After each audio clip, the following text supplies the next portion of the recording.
Romanos 8:29 nos diz o seguinte: porquanto aos que de antemão conheceu, também os predestinou para serem conformes à imagem de seu Filho, a fim de que ele seja o primogênito entre muitos irmãos. Meus santos, vamos orar ao Senhor mais uma vez. Bom e gracioso Deus, tenha misericórdia de nós. Os delegamentos da tua palavra, Deus. Especial, nos faça mais parecidos com o teu Filho. Nos ensina a sermos mais parecidos com Cristo Jesus. Nos ensina a sermos mais piedosos. É a nossa súplica, Deus. Abre o nosso entendimento de maneira que possamos estar, Deus Santo, plenamente convencidos, ao ponto de que nossas atitudes, nosso comportamento, seja moldado a partir daquilo que o Senhor nos ensinará, que o Senhor nos ensinou esses dias e que nos ensinará agora, a partir da tua palavra. É no nome de Cristo Jesus que nós oramos. Amém. Meus irmãos, aprove ao nosso Deus de que residisse em Cristo Jesus toda a plenitude da divindade, que Cristo fosse tudo em todos, de tal maneira que uma vida cristã vivida plenamente só é possível se essa vida cristã for uma vida cristocêntrica, se Cristo for o centro da nossa vida. O centro no sentido de que todas as coisas, todas as partes da nossa realidade existencial devem fluir exatamente para este centro. Nós devemos, a nossa vida deve se convergir para esse centro que é o nosso Senhor Jesus Cristo. Essa passagem bíblica ela nos lembra que desde a eternidade passada nós fomos eleitos, predestinados para sermos conformes àquele no qual nós estamos unidos, para que fôssemos semelhantes ao nosso Senhor Jesus Cristo. Este é o foco e o objetivo central da predestinação. A predestinação e a eleição não é apenas uma eleição para habitarmos um lugar muito glorioso e seguro, onde nós poderemos desfrutar de tudo aquilo que nós almejamos. Embora isto também pertença ao que nos aguarda, o foco principal, o propósito central da predestinação, da eleição, é para que fôssemos parecidos com Cristo Jesus. E a boa nova das Sagradas Escrituras é que isso deve começar agora, neste ponto entre a eternidade passada e a eternidade futura, na nossa atual peregrinação. Nós devemos caminhar, estamos caminhando, para sermos parecidos com Cristo Jesus. Mas de antemão eu pergunto a vocês, é com Ele que vocês desejam ser parecidos? Com quem você deseja parecer? Não parece loucura que algumas pessoas na atualidade mutilam seus corpos a fim de modificá-los para que sejam parecidos com objetos? Você já deve ter visto ou lido alguma notícia de alguém que fez várias modificações para parecer com um boneco, outros para parecerem com animais ou com outras coisas. O ser humano tem uma sede por refletir a imagem de outro, de maneira que essa sede pode ser facilmente confundida por uma obsessão idólatra. A Escritura fala que nós nos parecemos com quem nós adoramos. Acerca dos ídolos e dos idólatras, o Salmo 115 vai dizer no versículo 8: torne-se semelhante a eles, isto é, aos ídolos, aqueles que os fazem e aqueles que neles confiam. Nós fomos criados para parecermos, para refletirmos a imagem de quem nós adoramos. Foi para isso que Deus nos criou a sua imagem, conforme a sua semelhança, para que pudéssemos refletir, espelhar a sua semelhança nos limites da criatura, bem verdade, mas espelhar a semelhança de Deus no que concerne ao seu caráter, a sua moralidade, a sua verdade e o seu bondoso governo. E o pecado afetou isso. O pecado afetou todas estas coisas. O pecado corrompeu tudo isso, corrompeu a imagem de Deus em nós, sujou o que de melhor temos e o que nos difere dos animais e da criação inferior, isto é, a imagem de Deus em nós. O pecado ainda fez pior, nos tornou sob muitos aspectos parecidos com o sujo, com o horrível e o padrão último de toda feiura, Satanás. E por causa disso o homem natural reflete desordem, reflete caos, reflete trevas, reflete conflito e reflete destruição. Contudo, nosso Deus foi abundantemente gracioso para conosco, pois a sua obra redentora faz o que nos era impossível fazer. Apesar da imagem dele caída em nós, ele, por amor, se prontificou em nos embelezar, restaurando a sua imagem caída em nós de um jeito ainda mais espetacular. O ministério santificante e embelezador do Espírito nos torna gradativamente parecidos com Cristo, nos transforma à imagem de Cristo. Jesus Cristo, então, é o modelo embelezador de Deus, através do qual os seus filhos são conformados com Ele. E é o que esse texto nos ensina. Hoje, nós encerramos hoje à noite a nossa série de exposições acerca do tema da piedade, falando do propósito da piedade.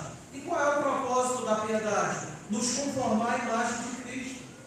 E isso é feito através dos meios de graça. Hoje falaremos sobre como Deus embeleza os seus filhos usando os meios de graça. Contudo, é importante, por isso escolhido foi esse texto, termos a noção certa e o fundamento correto do porquê Deus se dignifica em nos aperfeiçoar, embelezando-nos conforme o caráter de Cristo. O foco e o propósito supremo desse embelezar dos seus filhos não é o nosso bem-estar, não é a nossa própria beleza, mas como Ian Hamilton, num texto em que ele escreveu, intitulado, numa tradução livre, Como Deus embeleza os seus filhos, ele vai dizer o seguinte: o propósito último de Deus diz respeito à glória do seu filho. Deus tem a intenção de embelezar os seus filhos redimidos, mas o derradeiro propósito de Deus é conformar os seus filhos à imagem de seu Filho, Cristo, a fim de o tornar o primogênito entre muitos irmãos. A primeira prioridade do Pai Celestial não termina sobre vós ou sobre mim, mas sobre o seu amado Filho. O nosso Deus, ele está fazendo uma obra agora, de nos conformar à imagem do seu Filho. Quando Deus criou o homem à sua imagem, Deus criou o homem para que o homem pudesse então popular toda a terra e a imagem de Deus se espalhasse em toda a terra. O pecado afetou este propósito ali no Éden. Agora a imagem estava quebrada, o homem se tornara totalmente depravado. A imagem de Deus ainda permanecia no homem, mas de maneira suja, de maneira prejudicada. E é Cristo Jesus, é nele, onde essa imagem, a imagem perfeita do Deus invisível. Não é isso que a Escritura diz? Ele é a imagem do Deus invisível. Em Cristo Jesus, o propósito lá do Éden é alcançado. E na realidade o propósito do Éden apontava já para ele, Cristo Jesus. Ele é a imagem do Deus verdadeiro, a perfeita imagem do Deus verdadeiro, a expressão exata do seu ser, conforme Hebreus, capítulo 1, versículo 3. E a boa nova é que Deus, a intenção original de Deus, nunca foi frustrada, ela mantém-se em pé, que era de encher toda a terra com a sua imagem. E como é que Deus faz isso hoje? Por meio de Cristo Jesus. Mas como? Ele não é a imagem do Deus invisível? É. Mas o que o nosso Deus está fazendo conosco? Ele está nos fazendo a imagem do seu Filho. E um dia seremos como Ele? É. E um dia a glória do Senhor estará espalhada sobre toda a terra. E um dia, quando os ímpios forem expulsos do ocidente ao oriente, toda a terra estará permeada, cheia do quê? Da imagem de Cristo Jesus. Cristo é o paradigma, o padrão da imagem de Deus. E isso não foi uma decisão a posteriori de Deus. Deus não decidiu que fosse assim porque o homem caiu em pecado e os planos de Deus foram frustrados e agora um novo plano deveria ser executado. O nosso texto nos diz que aqueles que Deus de antemão amou, conheceu, também os predestinou para serem conformes à imagem do seu Filho. Este sempre foi o plano, o propósito. Que Cristo Jesus fosse o primogênito entre todos os irmãos. E assim como Ele foi o primeiro, foi aquele que conseguiu ressuscitar como nós ressuscitaremos, ascender aos céus como nós ascenderemos. Ele também é a imagem que nós refletiremos. É isso que esse texto nos ensina. Cristo é o padrão, é a imagem que nós iremos refletir. E Ele é o paradigma de toda a beleza. Ele é o paradigma último da beleza que Deus procura nos conformar. E a Hamilton ainda vai pontuar acertadamente que essa beleza do nosso Salvador é preeminentemente moral e espiritual, não física. No preciso momento em que é dito que a Escritura afirma que ele não tinha nem aparência nem formosura que devêssemos desejar, ele também é apontado como o Salmo 45, versículo 2 vai dizer: ele é aquele que é o mais formoso dentre os filhos dos homens, porquanto dos lábios dele se extravasou a graça. Então a beleza do Salvador, diz Hamilton, que impregnou e brilhou através da sua humanidade, foi nada mais, nada menos que a glória moral de Deus. Quando o Senhor nos leva ao novo nascimento, o nascimento do alto, Ele planta dentro da nossa ainda vida pecaminosa a sua semente. 1 João 3,9. Aquilo que Helmut Strugel chamava de a vida de Deus na alma do homem. O propósito de Deus em salvar os pecadores não é apenas salvá-los, mas santificá-los e transformá-los na semelhança do seu Filho. Ademais, meus irmãos, há inúmeros testemunhos na Escritura de que o propósito de Deus é nos tornar semelhantes ao seu Filho. Ser parecido com Cristo é o propósito trinitário da redenção. Não é sem motivo que encontramos esse texto que nós lemos. Os que de antemão conheceu, também os predestinou para serem conformes à imagem de seu Filho.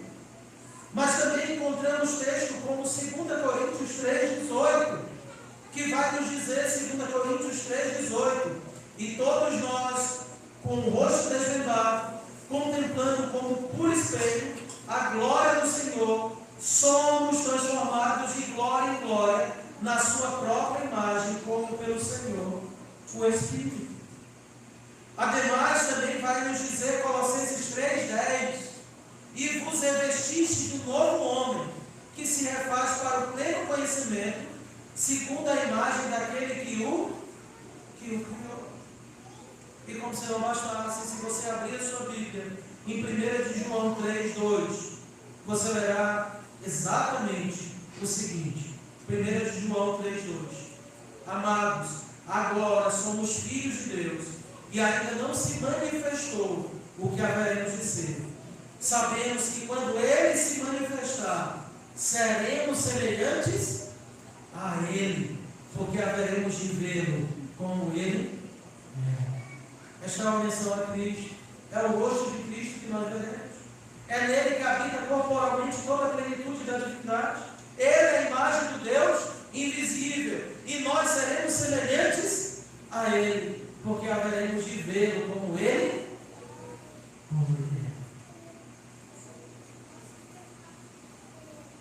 Nós estamos então sendo transformados e santificados para refletir a sua imagem. Não uma imagem física apenas, embora tenha esse alcance. A ressurreição do seu corpo também garante que seremos ressuscitados como Ele foi, a semelhança dele. Mas essa semelhança envolve o nosso caráter,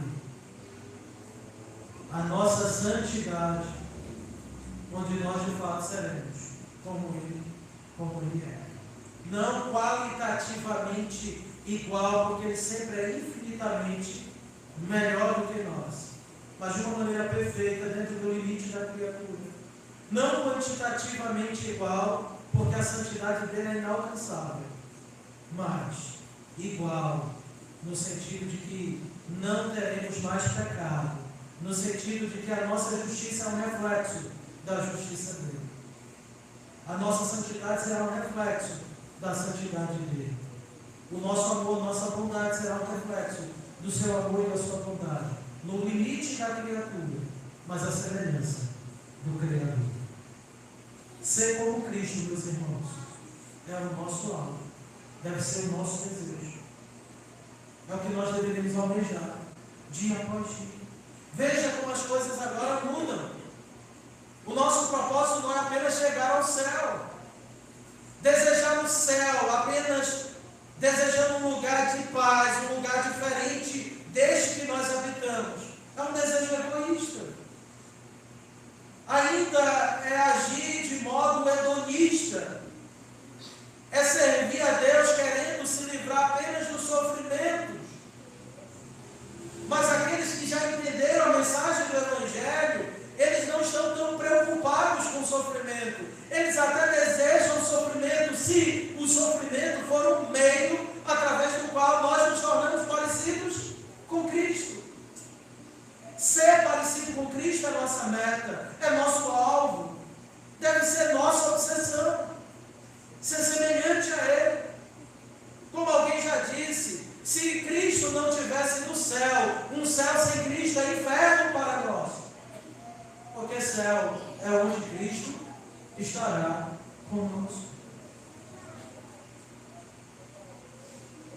E se fomos chamados a parecer com Ele, e mais, meus queridos irmãos, se podemos desfrutar disso ainda deste lado da eternidade, isto deveria ser a nossa meta. O Espírito Santo foi colocado dentro de você para que esse propósito fosse alcançado.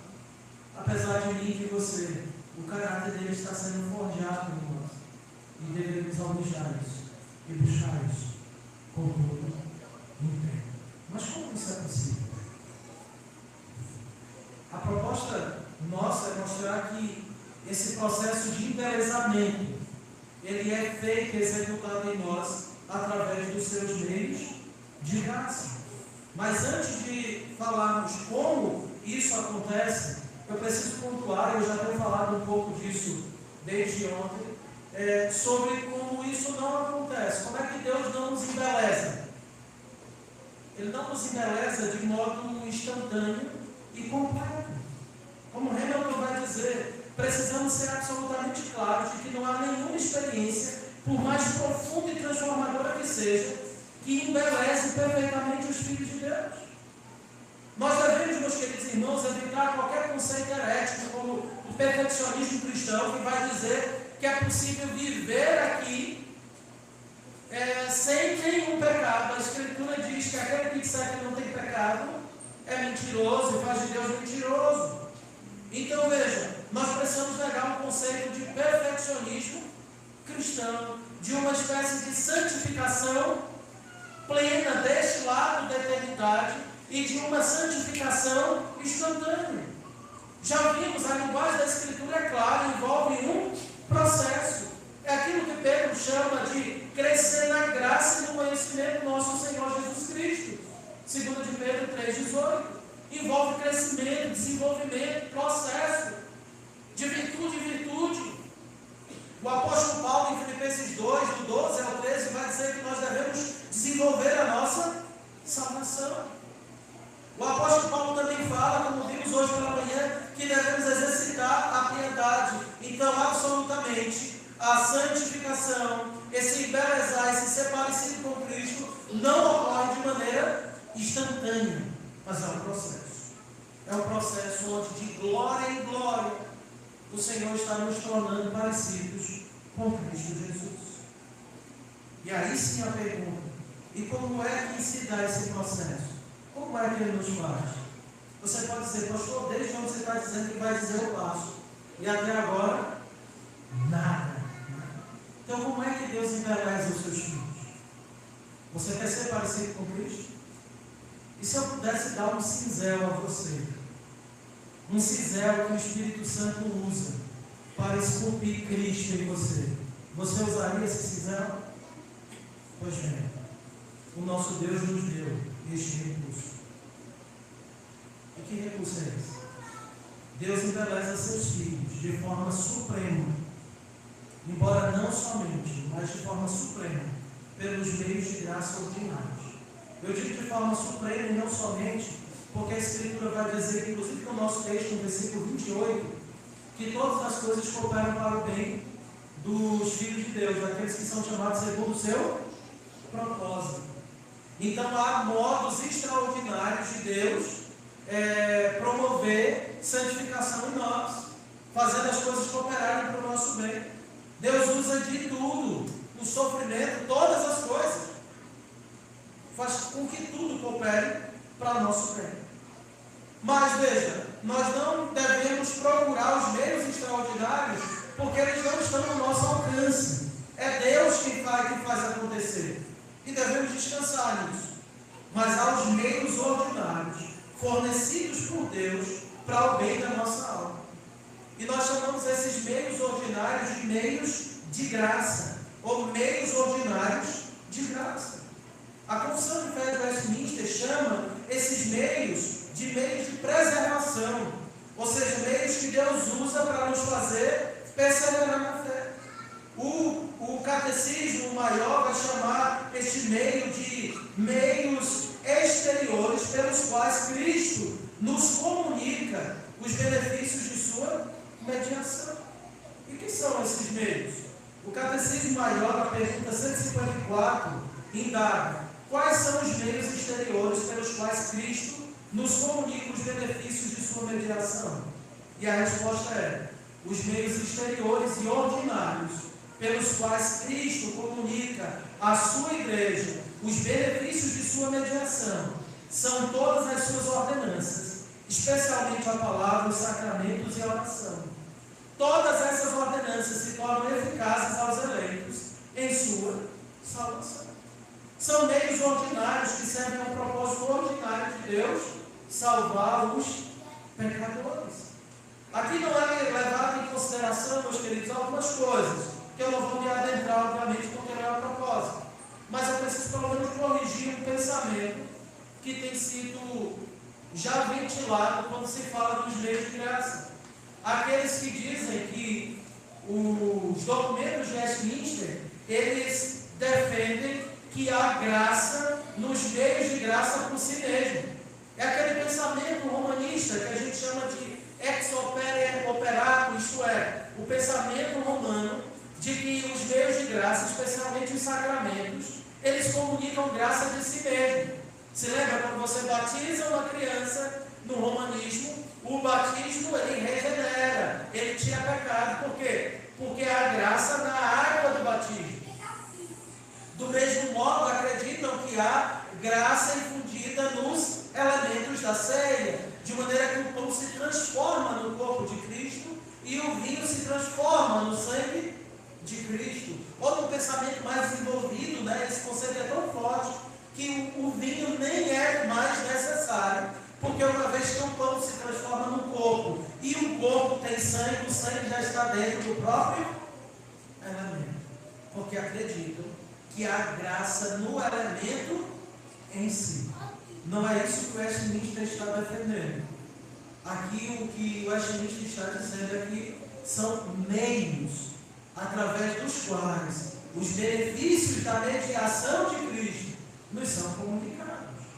Colocado de outro modo, o que isto significa é que esses meios funcionam como instrumentos para estimular, para nos abençoar, para fortalecer aquilo que já nos foi dado, a graça que nos alcançou. Assim, quando eu uso os meios de graça, a palavra, a oração, o culto, a igreja, o dia do Senhor, tudo isso funciona como um meio através dos quais Cristo continua a nos fortalecer de acordo com a graça que Ele já nos deu. Graça essa da qual nós somos já objetos, tá bom? E outra coisa, a eficácia desses meios não estão nos meios, diferentemente do romanismo. Nós acreditamos que esses meios, eles são eficazes, porque são instrumentos do Espírito Santo. A eficácia está no Espírito Santo e não nos meios. Ok? Então, dito isso, farei algumas aplicações desta primeira parte para o benefício da nossa alma. O ponto em destaque aqui é que você não pode esperar desenvolver sua santificação e crescer na graça ignorando os meios de graça e sem o exercício deles. Falamos hoje pela manhã que piedade é devoção em ação.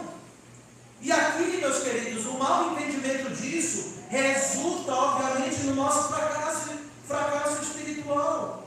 Nós murmuramos como se Cristo não tivesse nos suprido sobejamente de todos os recursos para o bem da nossa alma. E Ele nos supriu. Cristo não nos deixou faltar nada.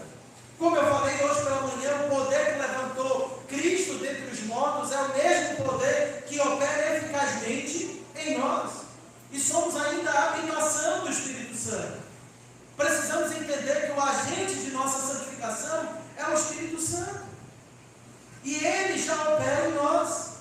Esta é uma característica decisiva para o nosso embelezamento, para sermos parecidos com Cristo. É o entendimento de que nós precisamos ter uma vital dependência do Espírito Santo, porque é Ele que provoca o nosso crescimento na piedade e na santificação. O crente, como John Murray já havia dito, não é dotado de um reservatório de forças ao qual pode recorrer. É sempre pelo Espírito Santo que será realizada toda a obra santificada ou santificadora. Como o grande puritano John Preston já havia dito, né? Ele mantinha que a felicidade espiritual vem da obra santificadora do Espírito Santo, que é o único meio de fortalecer o homem interior. Como John Sutcliffe, o batista calvinista lá no final do século XVIII, comentou, né, que as influências do Espírito Santo são a alma e o poder estimulador de toda a religião. Se elas forem retidas, as ordenanças divinas são cisternas vazias, as graças espirituais são flores murchas. Então é necessário o agir do Espírito Santo, que nos auxilia, que opera em nós, que aplica a salvação em nós. Ele é o Espírito da verdade, o Espírito da palavra. É Ele que aplica a fé, é Ele que estimula as nossas afeições, é Ele que vem em nosso socorro, em nossas orações. Nós só adoramos verdadeiramente porque adoramos no Espírito. Nós só oramos, a nossa oração ela só é uma boa oração se o Espírito Santo interceder por nós com gemidos inexprimíveis. Nós só conseguimos vencer o pecado se mortificarmos o pecado pelo Espírito. E como é que o Espírito Santo age em nós? Como é que ele atua em nós? Através dos meios de graça. Através dos meios de graça.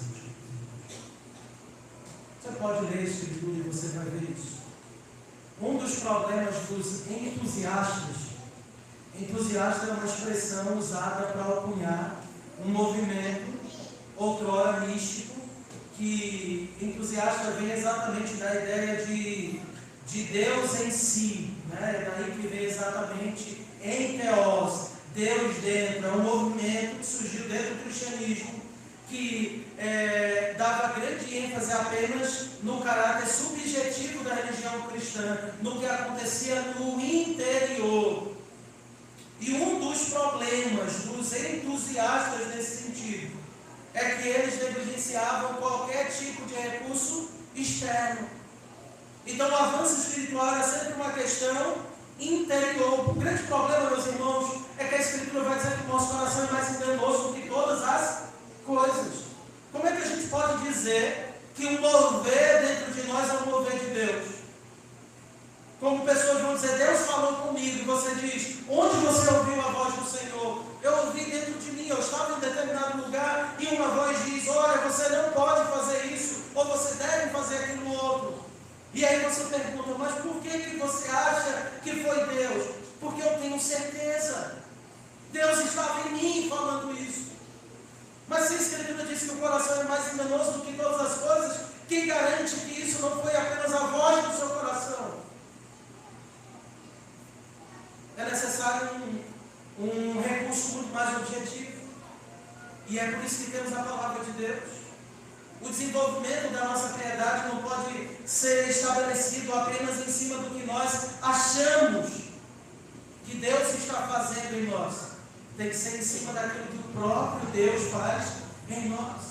E quando nós falamos do agir do Espírito Santo em nós estamos falando do que o Espírito Santo faz em nossas almas, através dos meios que o próprio Deus designou. Se você abrir, eu peço que você abra a sua Bíblia em Efésios capítulo 4.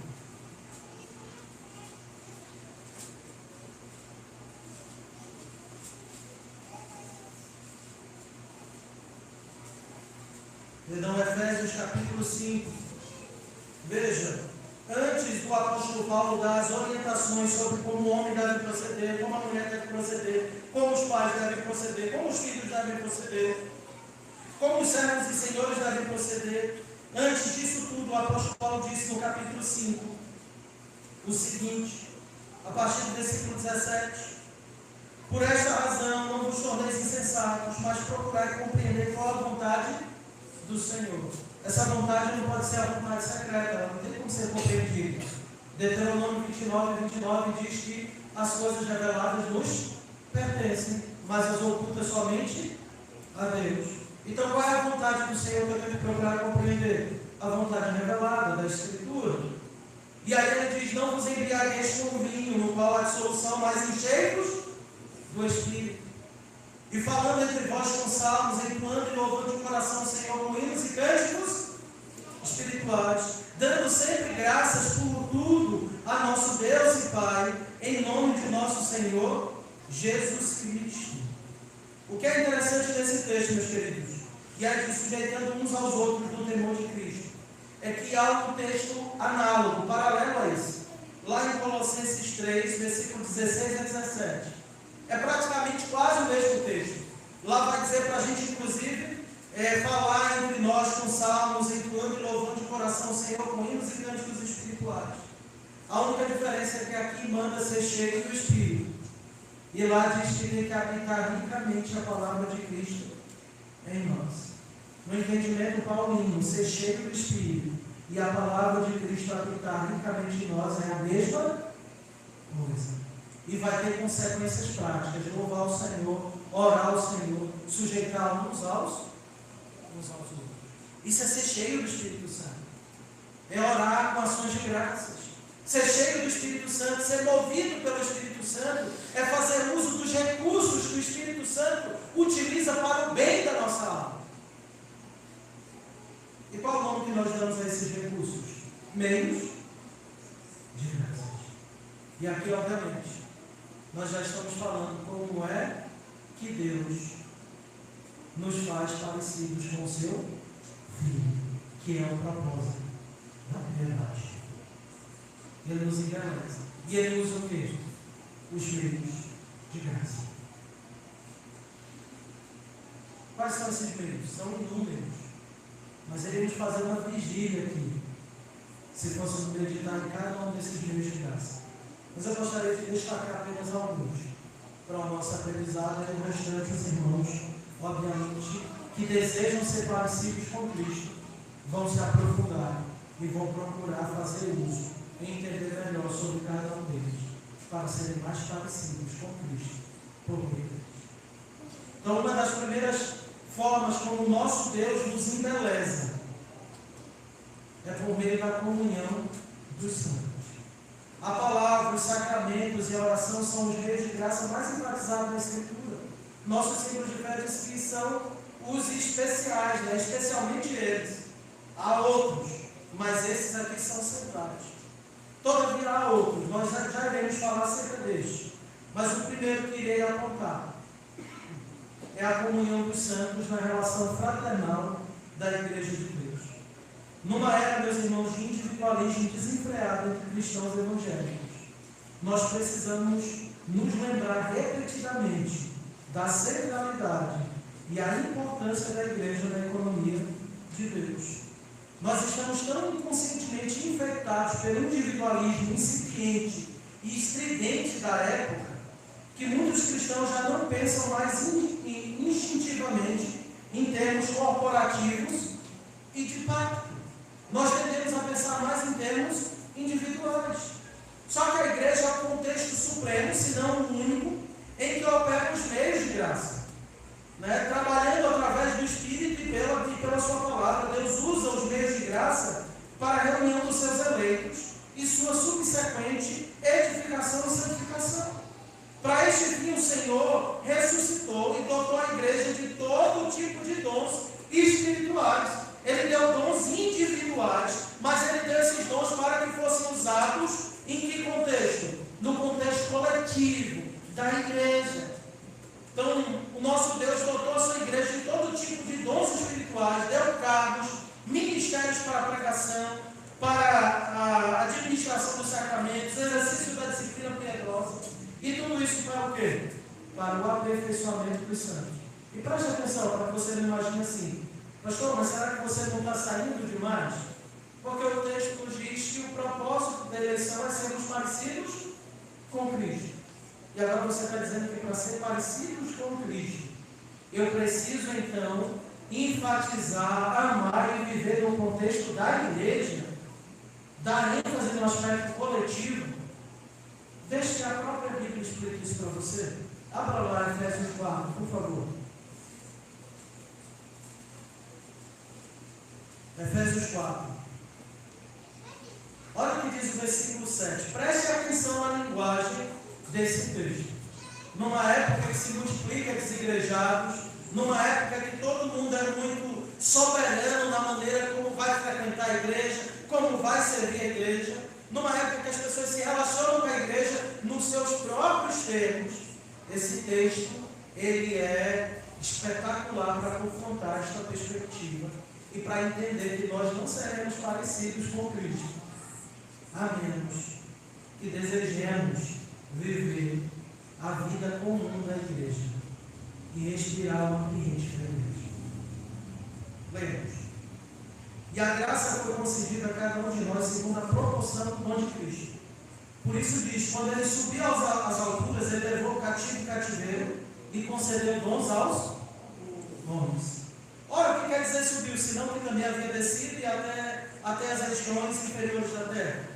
Aquele que desceu é também o mesmo que subiu acima de todos os céus para encher todas as coisas. E ele mesmo concedeu uns para apóstolos, outros para profetas, outros para evangelistas e outros para pastores e mestres, com vistas ao aperfeiçoamento dos santos, para o desempenho do seu serviço, para a edificação do corpo de Cristo, até que todos cheguemos à unidade da fé e do pleno conhecimento do Filho, a perfeita varonilidade, à medida da estatura da plenitude de Cristo. Você quer ser parecido com Cristo? Precisa respirar o ambiente de igreja. É no contexto da igreja. É da comunhão dos santos. Não é através de uma vida individualista, em que no máximo você vai lá, senta no banco da igreja e você já preencheu a sua atividade da semana. Você já fez os seus checklists. Não é assim. É no contexto da igreja, em que o próprio Cristo nos aperfeiçoa conforme a sua imagem. E veja que espetacular. Cristo subiu aos céus e deu dons aos homens para governar a sua igreja, para que a sua igreja então seja edificada e aperfeiçoada. Que espetáculo! O Deus perfeito, o Cristo perfeito, governa pessoas imperfeitas por meio de homens imperfeitos, que através das Sagradas Escrituras, tanto esses homens imperfeitos que são usados por Cristo para o governo de sua igreja, quanto aqueles que são governados, são aperfeiçoados na comunhão dos santos, na vida de Deus. Paulo realça a verdade de que a igreja, a comunhão do pacto local, é o local supremo para a exposição dos dons, que são os meios de graça. E a Hamilton vai dizer que o significado da igreja em relação à santificação dos eleitos foi inclusive um tema dominante nos escritos dos reformadores magisteriais. Um exemplo disso foi João Calvino, que ao iniciar sua exposição sobre a igreja, olha o que Calvino diz. Ele diz assim, o reformador: começarei então com a igreja, em cujo seio Deus tem o prazer de reunir os seus filhos, não só para que sejam alimentados pela sua ajuda e ministério, mas também para que sejam guiados pelos cuidados maternais até amadurecerem e finalmente atingirem o objetivo da fé, para que para aqueles a quem ele, Deus, é Pai, a igreja também possa ser mãe.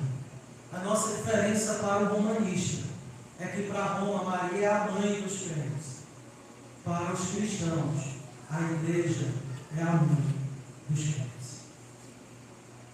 No seu comentário sobre Efésios 4:12, Calvino faz o mesmo comentário e ele diz assim: a igreja é a mãe comum de todos os piedosos, que carrega, nutre e cria filhos no Senhor, tanto reis como camponeses, e isto é feito pelo seu ministério. Calvino está apenas ecoando o que nós acabamos de ler. O que nós acabamos de ler na palavra de Deus.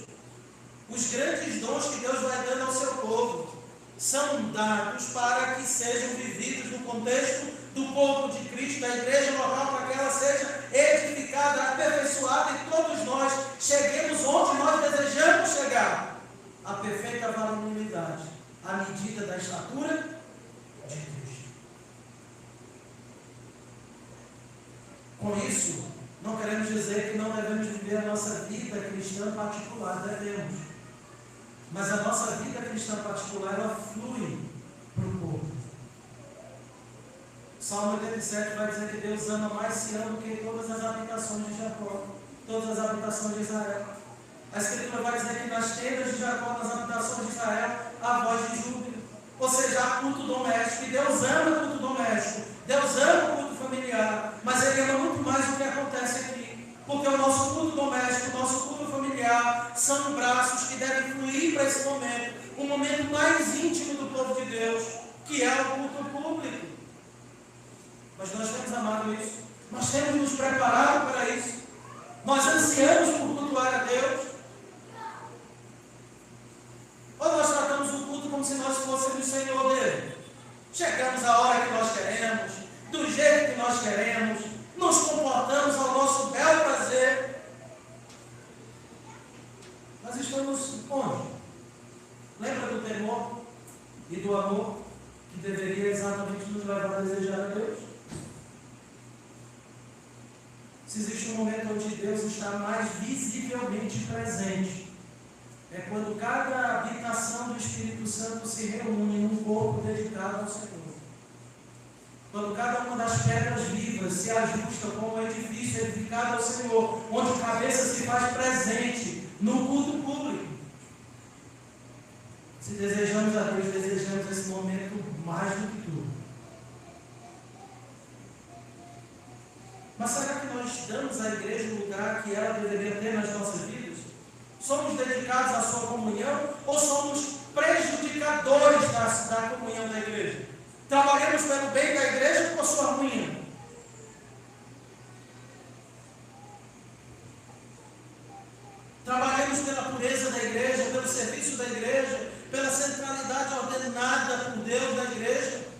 Somos como o salmista, alegrei-me quando me disseram, vamos à casa do Senhor.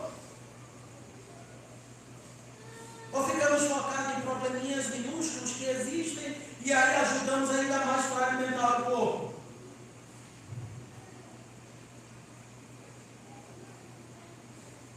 E é interessante porque o povo de Deus, em ambas as administrações do pacto, sempre enfatizaram a necessidade de viver em comunhão. Que no Antigo Testamento essa comunhão era centrada onde? No templo, não é? Eu desejo viver todos os dias na casa do Senhor, não é isso que diz o texto? Mais vale um dia, prefiro viver 1000 anos na tua casa, permanecer um dia nas tendas da perversidade. Eu anseio pela casa do Senhor, pelo templo do Senhor, mas hoje nós sabemos que o templo, ele apontava para onde? O templo, ele apontava para a união de Cristo com a igreja. Cristo diz que ele é o templo, não é ele que é o santuário? A Escritura diz que a igreja também é o templo. Como é que isso se harmoniza? Cristo é o cabeça, a igreja é o corpo. E quando a igreja está unida a Cristo, em santa comunhão, em adoração, nós temos hoje um templo edificado por pedras vivas.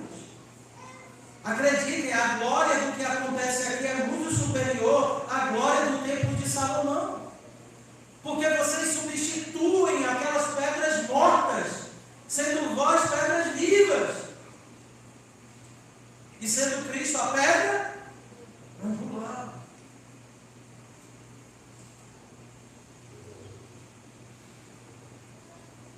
Então, como é que nós repetimos ditos do Antigo Testamento, o desejo de estar em comunhão com a igreja no contexto de hoje?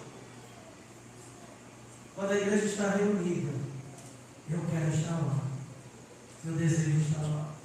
Onde o povo de Deus está, eu desejo estar lá. Onde o povo de Deus está reunido, é o meu prazer estar com eles. Tem sido o seu prazer?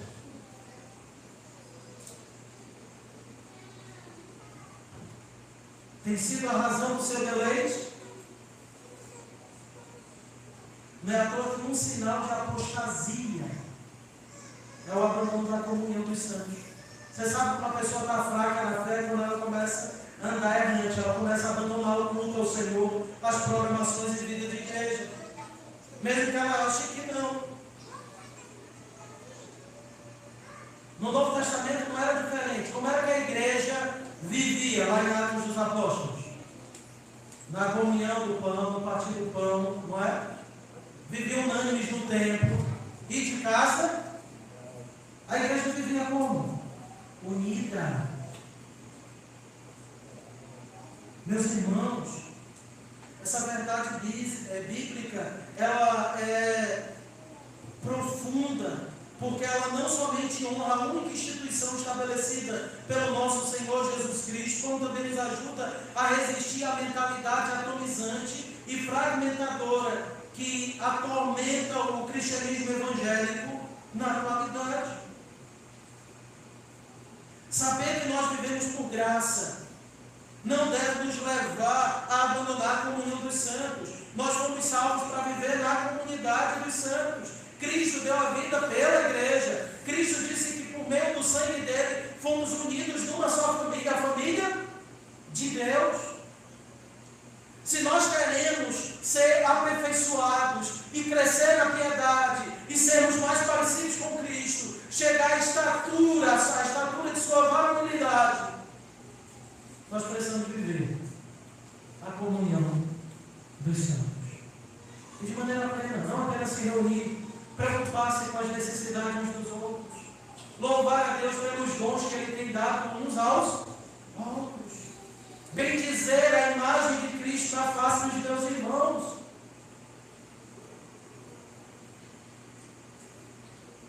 Se eu quero ser embelezado e parecido com Cristo, eu preciso apreciar essa verdade. A comunhão dos santos é um poderoso meio de graça. Se você não aprecia isso, certamente você está depondo contra o teu desejo de parecer com Cristo. Porque ele é descrito em Hebreus como cantando no meio dos seus irmãos. Ele está aqui hoje. E ele tem prazer nisso. Você tem? Como é que ele nos embeleza ainda além da comunhão dos santos? Através do ministério embelezador da palavra de Deus. Somos parecidos com Cristo. E um dos recursos que o Espírito Santo usa para parecermos com Cristo é a palavra de Cristo. Talvez o principal meio de graça, afinal, todos os demais meios precisam da chancela da palavra de Deus para ter sua legitimidade. Uma comunidade que se chama igreja, se ela não for centrada na palavra, não for baseada na palavra, ela não é uma comunidade verdadeira, ela é uma igreja apóstata, ou nunca foi igreja. Então a palavra é o principal meio de graça. A oração, a comunhão dos santos, os sacramentos, não podem ser exercidos ou ministrados de modo a contrariar a Escritura. Se a graça e o poder presente nos meios de graça vem de Cristo, por meio do Espírito Santo, certamente o testemunho do Espírito Santo se faz ouvir através das Sagradas Escrituras.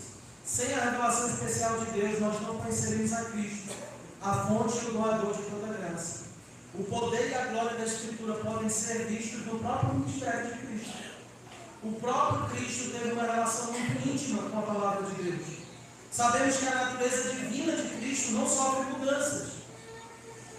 Ela nem se aperfeiçoa e nem evolui. A perfeição e imutabilidade são atributos da divindade. Então a divindade de Cristo ela não foi alterada em nada. Mas no seu estado de humilhação, em seu estado de humilhação, nosso Senhor Jesus Cristo experimentou mudanças que são características de sua humanidade, da nova natureza que ele adquiriu para si.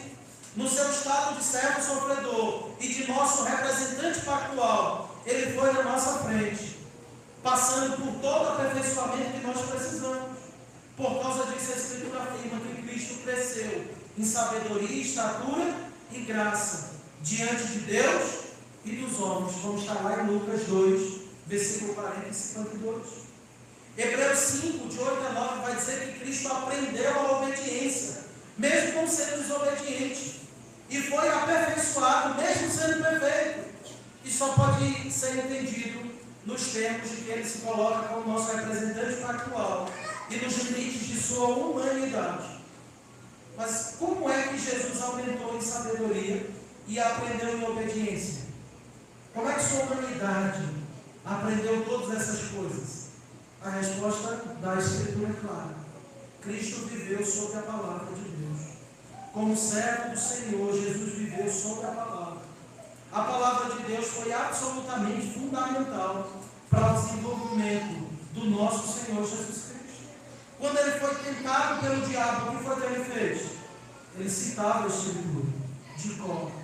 Ele fez uso de Deuteronômio 8:3, de Deuteronômio 6:13, de Deuteronômio 6:16. Cristo também disse que sua comida era fazer a vontade de seu Pai. Cristo disse que tinha ensinado aos seus discípulos a palavra de seu Pai, conforme está lá em João 17:14. E Cristo falou que guardava a palavra do seu Pai. O próprio Senhor Jesus Cristo foi um homem da palavra por excelência. Vejam, meus queridos irmãos, nesse sentido eu não quero dizer que Cristo tinha necessidade quanto à sua divindade, mas nós tínhamos necessidade, e ele, como nosso representante, caminhou o caminho que nós devemos caminhar. E a consequência disso é que isso afeta a maneira como nós devemos viver. O cristão se relaciona com a palavra de Deus de maneira que ele espelha, ele reflete a maneira que Cristo se relacionava com a palavra de Deus. João 17:17 diz: santifica-os na verdade, a tua palavra é a verdade. Jesus estava a orar para que a verdade do seu Pai, a sua palavra viva, santificasse os seus discípulos. É isso que Cristo está pedindo ao Pai. Ele está dizendo: santifica aqueles que tu me deste, os teus filhos, os teus eleitos. E Cristo ora para que os eleitos sejam santificados como? Por meio da Escritura.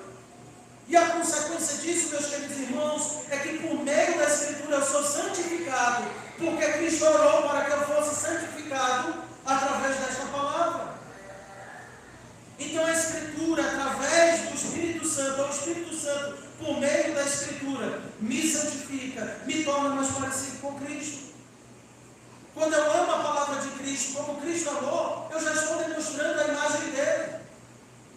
Eu preciso dizer como salmista, no Salmo 119, 11, guardo no coração a tua palavra para não pecar contra ti. E ele só pode guardar essa palavra no coração para não pecar contra o Senhor. Obviamente, se o Espírito Santo aplicar de modo eficaz em seu coração. É por meio do ministério vivificante do Espírito Santo que ele pode dizer isso. Wilhelm Zabrake, um teólogo experiencial holandês, escreveu o seguinte, ele disse assim: é aí, na palavra de Deus, que os pecados são expostos na sua natureza abominável e a vida espiritual revelada na sua desejabilidade. As Escrituras condenam, repreendem, ameaçam e julgam. Contém exortações e vários ensinamentos. Cristo é apresentado como a fonte da santificação e contém as suas promessas. Tudo isso o Espírito Santo aplica aos corações dos crentes, exercitando-os e incitando-os para a santificação, sendo a palavra de Deus o instrumento na mão de Deus. Você não tem como ser parecido com Cristo se você não amar a palavra dele. Fomos gerados por essa palavra. E não faz sentido desenvolver a nossa vida cristã abandonando a palavra.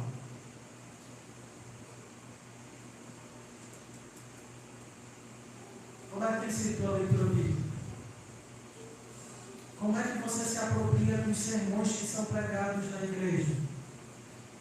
Ou você ainda vai no domingo apenas como se fosse um evento e que não tem nenhum tipo de relação com a tua semana?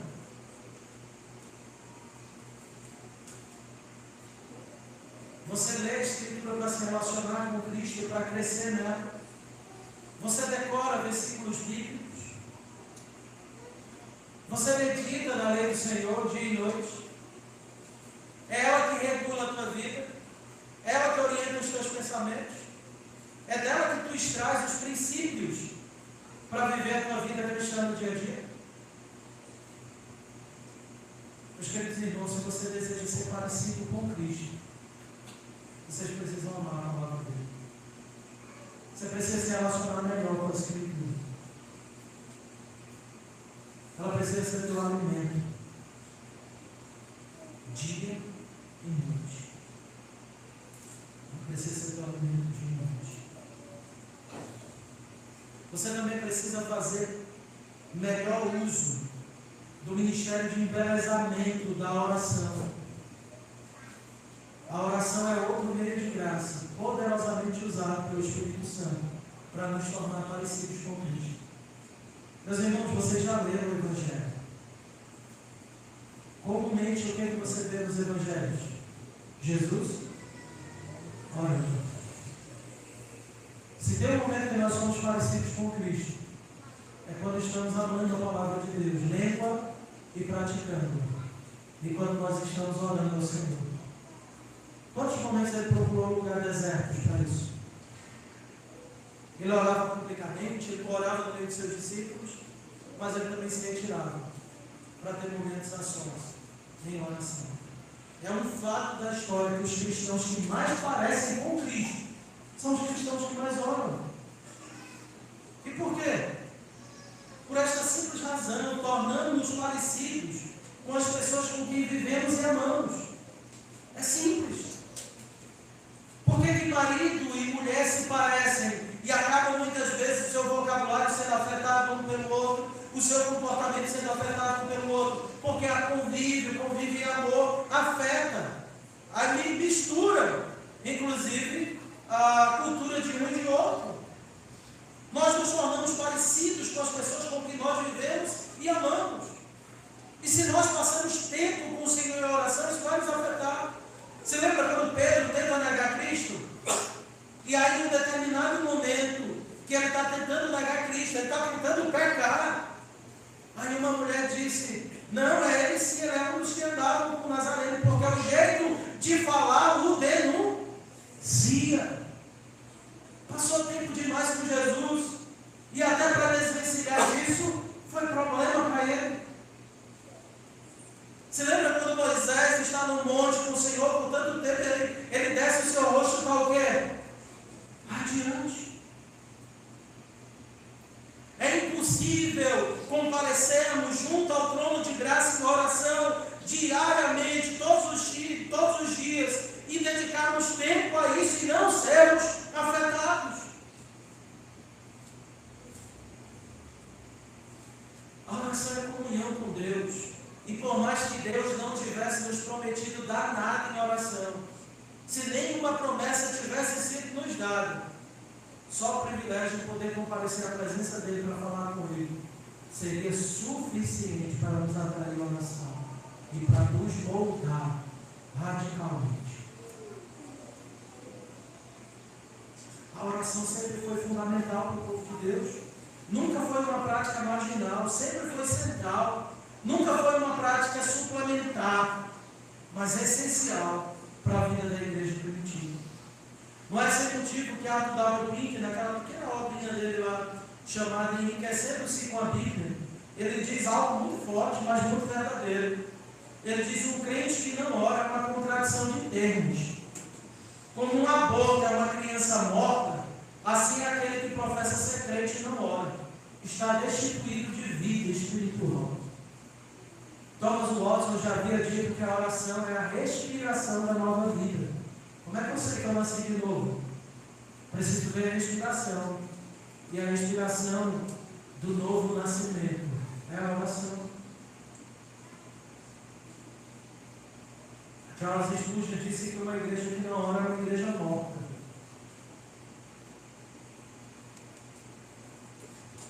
Por isso Cristo nos comissiona a orar em todo tempo. Ele nos manda orar publicamente, Ele nos manda pedir a Deus, apresentar nossas necessidades. Ele nos manda fazer a oração do Pai Nosso, uma oração pública. Ele manda a gente ir para um lugar mais escondido do nosso quarto para orar. Ele mesmo viveu assim, a vida dele foi permeada de oração. Eu e vocês jamais seremos piedosos, desprezando a oração. Enquanto a oração for marginalizada, enquanto as nossas orações forem orações de restaurante. E precisa ver orações em restaurante, é um grande testemunho. Mas eu estou citando isso porque a nossa oração no restaurante é uma oração curta. Ela precisa ser curta.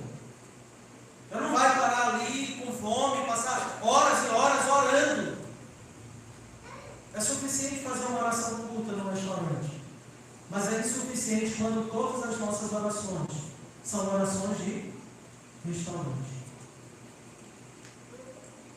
Quando nós não temos tempo para falar com o Senhor, para abrir a nossa intimidade, para expressar o que há dentro do nosso coração, para fazer as súplicas, ou as nossas confissões mais profundas, para fazer orações que não faríamos no restaurante, porque não é própria de lá. Se nós negligenciamos a nossa vida particular de oração e uma vida de oração, como é que eu posso ser parecido com Cristo? No mínimo eu já estou fazendo algo que Ele não fez. Ele foi um homem de oração e Ele nem precisava. E eu que preciso não sou.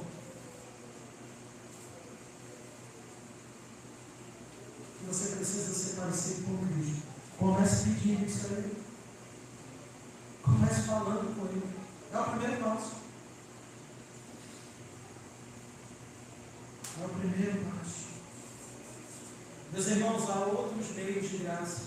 Há os sacramentos. No momento do batismo e da ceia do Senhor, nós aprendemos acerca do caráter de Cristo de uma maneira não apenas falada, mas visível. O sacrifício dele nos é comunicado poderosamente. A disciplina também, a disciplina é um meio. Deus é tão bom, o nosso Deus é tão fantástico, Ele é tão maravilhoso, que até quando eu não quero ser parecido com Cristo, Ele me dá um meio que me força a voltar ao caminho. Eu estou andando errante e faço parte do corpo da igreja, mas eu estou andando errante. Deus é tão bom que Ele criou a disciplina para que eu seja forçado, por graça, a retornar ao caminho de ser parecido com Cristo, para restabelecer os joelhos tropeiros.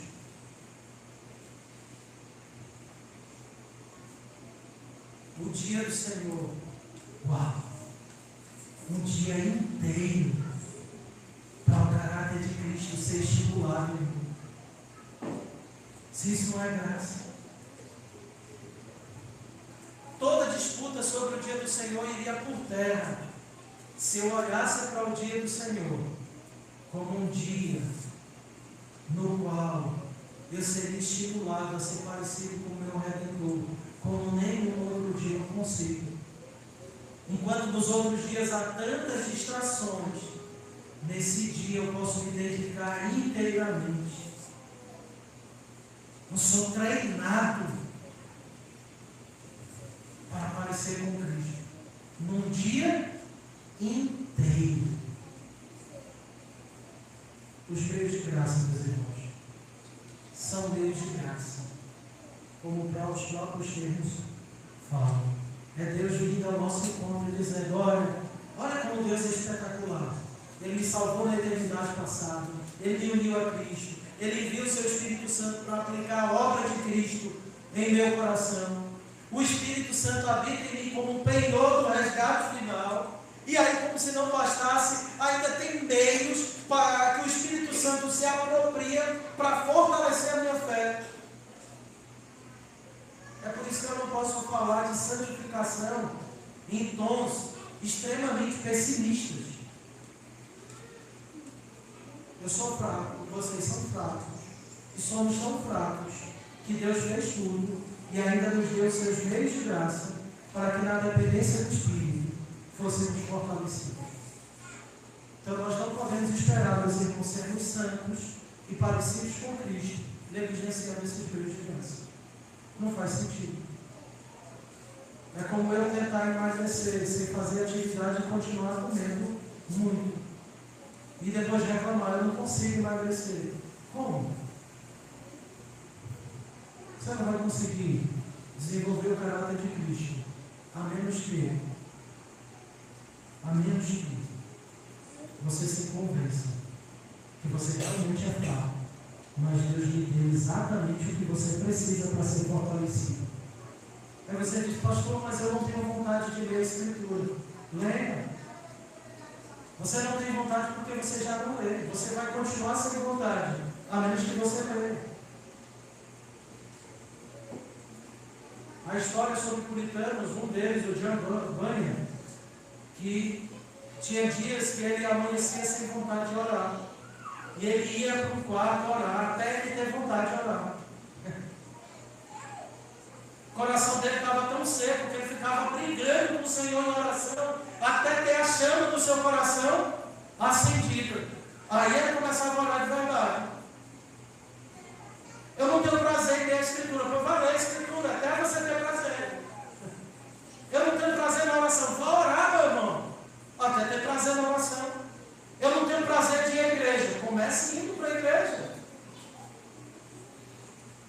Ou você espera ter prazer naquilo que você não exercita? Não faz sentido. Ok? Não faz sentido. Eu concluirei, meus irmãos, com algumas aplicações. Primeira aplicação: você já parou para pensar que muito do que nós chamamos de incapacidade, na realidade, é falta de vontade? Tem gente que diz assim: pastor, eu não consigo ler a Escritura, como eu falei agora há pouco. Geralmente, quando alguém me diz isso, eu pergunto: você não consegue ou você não quer? São coisas diferentes. Tudo melhor quando você é honesto e você precisa dizer: eu não quero ler a Escritura. Incapacidade é: você está cego? Não. Se você lê, dói a sua cabeça? Não. Sua vista está boa? Está. Você crê em Cristo Jesus? Creio. Seu problema não é capacidade. O seu problema é de vontade. Você não quer ler a Escritura. Comece sendo honesto. Eu não consigo ter uma vida de oração. Não é que você não consegue. você não quer ter uma vida de oração. É diferente. Ah, não, é porque eu sou atarefado. Martinho Lutero, é dito acerca dele que ele, um dos seus biógrafos, que ele certa vez disse que estava tão atarefado, e ele costumava tirar 2 horas por dia em oração. E ele disse que nesse dia que ele estava tão atarefado, mas tão atarefado, ele precisava tirar pelo menos 4 horas para orar, diante de tudo que ele tinha para fazer. Entende como a prioridade muda?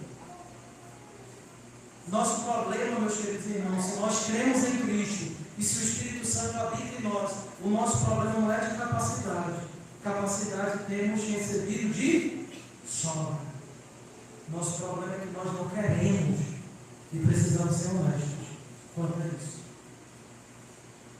Nós desprezamos 20 minutos de oração, mas maratonando o cérebro durante a noite é uma beleza. Temos problema em 20 minutos lendo as Sagradas Escrituras, mas nos chame para alguma atividade que tenhamos prazer, que nós passamos horas envolvidos. Nosso problema não é de capacidade, nosso problema é de vontade. Aí se eu dissesse para você, acorde todo dia 3 horas da manhã para orar, o que você diria? Eu vou acordar 3 horas da manhã para orar? Vou não. Não vou não. Mas se eu dissesse a vocês, se vocês passarem um mês indo 3 horas da manhã na casa do pastor Bruno para orar, depois de um mês vocês receberão 500 mil reais. Vocês chegaram 2h30 da manhã lá para fazer fila. Porque o problema nunca foi capacidade, mas o quê? Vontade. E o problema da vontade é porque nós não desejamos corretamente. Você lembra o que o salmista disse? A palavra do Senhor é mais desejável do que muito ouro e muito ouro depurado. Quando a Escritura e a oração valem mais do que 500 mil reais, nós não teremos problema em tirar tempo para fazer uso desses meios de graça. Não teremos. Você já parou para perceber que no plano de fundo da maior parte de nossas quedas, se não de todas, há um abandono dos meios de graça? Você quer ver quando uma alma está cebosa, para usar essa nomenclatura?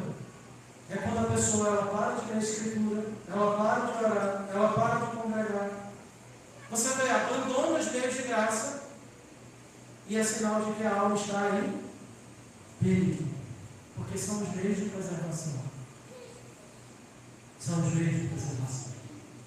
Então, quando você abandona os meios de graça, quando você diz que não tem prazer mais e você não faz uso desses meios de graça, isso é um sinal de que sua alma não está bem. E todo mundo que um dia saiu da igreja pode fazer esse teste. Todos que abandonaram a fé começaram abandonando a oração particular, a leitura bíblica, a vida de igreja e depois o Senhor. Outra aplicação: inverta a ordem das coisas. Ao invés de fazer uso dos meios de graça de maneira legalista, faça uso dos meios de graça de maneira evangélica e cristocêntrica. Como assim? Suplique a graça de desejar ser como Cristo. Anseie por ser embelezado com a formosura de Cristo. E creia que o Espírito Santo fará isso em você por meio desses meios exteriores. Assim como ele faz através dos meios interiores, como a regeneração, a vocação eficaz. Do mesmo jeito que ele operou interiormente, ele opera em nós através desses meios de graça. A palavra, a oração, os sacramentos, o dia do Senhor e outras coisas. O que eu estou desafiando você é para você ir para esses meios de maneira cristocêntrica. Isso significa o quê? Uma coisa é você ler a Bíblia para cumprir tabela. Tem gente que tem plano de leitura. Eu vou ler a Bíblia no ano. Aí atrasa 3, 4, 5 dias, ele vai fazer aquela leitura extremamente rápida para poder manter-se no cronograma. Não é uma leitura experimental, e nada é contra fazer tipo de leitura assim, pelo contrário. Leia a Escritura. Leia, simplesmente leia. Mas leia a Escritura de maneira cristocêntrica. Um livro onde você vai se encontrar com Cristo. Mesmo que você não leia a Escritura toda no ano, mas se todos os dias você lê a Escritura de forma experimental, para se encontrar com Cristo. Se Cristo for o teu prazer, se Cristo for aquele que te atrai a Escritura, então você vai ler a Escritura de maneira produtiva. A oração, não, eu tenho que orar porque eu tenho que cumprir tabela. Ore para falar com o Senhor, ore para se encontrar com o Senhor, ore com saudade. Eu preciso orar porque eu desejo estar na presença do meu Deus. Vá para os meios de graça para encontrar Cristo neles e não simplesmente para cumprir tabela. Aqui está uma grande diferença. E você que nos visita e que ainda não assumiu um compromisso com Cristo, você que gosta até de ir para a igreja de vez em quando, mas você tem medo de assumir um compromisso, eu sinto lhe informar que tudo que eu falei aqui essa noite, infelizmente não é para você, a menos que você se curve diante de Cristo. Porque não há promessa de embelezamento para quem está fora de Cristo. E você já aprendeu que o primeiro lugar disso é dentro de onde? Da comunidade dos santos, da igreja. Os meios de graça não servirão à sua alma, a menos que Cristo seja formado em você. E a boa nova é que se o Espírito Santo soprar sobre você essa noite, certamente você vai abandonar a vida que você viveu ofendendo a Deus, com os teus pecados, frieza, indiferença e insultos. Você vai abandonar todos os teus ídolos. E você irá até Cristo. Uma maneira de julgar se uma obra maravilhosa de redenção está acontecendo em você é percebendo o agir do Espírito Santo movendo você a Cristo por meio da Escritura. Se você se arrepende dos seus pecados, você pode ser parecido com Cristo. Se Cristo for formado em você, você pode ser embelezado à imagem dele.